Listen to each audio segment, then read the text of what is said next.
നമസ്കാരം, എൻ്റെ പേര് ഡോക്ടർ സഞ്ജു. ഞാൻ കൊല്ലം മെഡിട്രീന ഹോസ്പിറ്റലിലെ കൺസൾട്ടൻറ്റ് ENT സർജനാണ്. OPDകളിൽ കൂടുതലായിട്ട് കണ്ടുവരുന്ന ഒരു കണ്ടീഷനാണ് ഓട്ടൈറ്റിസ് എക്സ്റ്റേണ എന്ന് പറയുന്ന കണ്ടീഷൻ. ഓട്ടൈറ്റിസ് എക്സ്റ്റേണ ഒരുവിധപ്പെട്ട എല്ലാ ഏജ് ഗ്രൂപ്പിലും അഫക്റ്റഡ് ആവുന്നതാണ്. പക്ഷേ ഡയബറ്റീസ് അല്ലെങ്കിൽ പ്രതിരോധശേഷി കുറയുന്ന കണ്ടീഷനിൽ വരുന്ന ഓട്ടൈറ്റിസ് എക്സ്റ്റേണ കുറച്ചും കൂടെ കൂടുതൽ ബുദ്ധിമുട്ടോടുകൂടിയാണ് പേഷ്യൻസ് വരാറുള്ളത്. അങ്ങനെ ഒരു പേഷ്യൻറ്റിൻ്റെ ഒരു ട്രീറ്റ്മെൻറ്റ് ഫോട്ടോ ഇപ്പം നിങ്ങൾക്ക് കാണാൻ കഴിയും.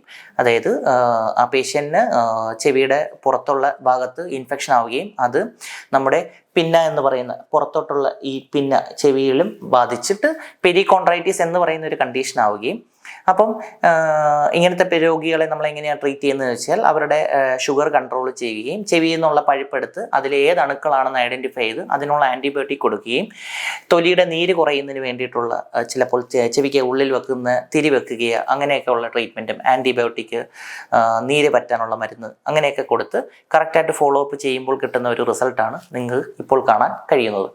അപ്പോൾ ഓട്ടൈറ്റിസ് എക്സ്റ്റേണ വളരെ മൃദുവായിട്ട് നമുക്ക് ട്രീറ്റ് ചെയ്യാൻ പറ്റുന്ന ഒരു കണ്ടീഷനാണ്. പക്ഷേ കറക്റ്റ് ടൈമിൽ അത് ചെയ്തിരിക്കണം, അല്ലെങ്കിൽ അതിൻ്റെ ബുദ്ധിമുട്ടുകൾ ഭാവിയിൽ നമുക്ക് അനുഭവിക്കേണ്ടി വരും. താങ്ക്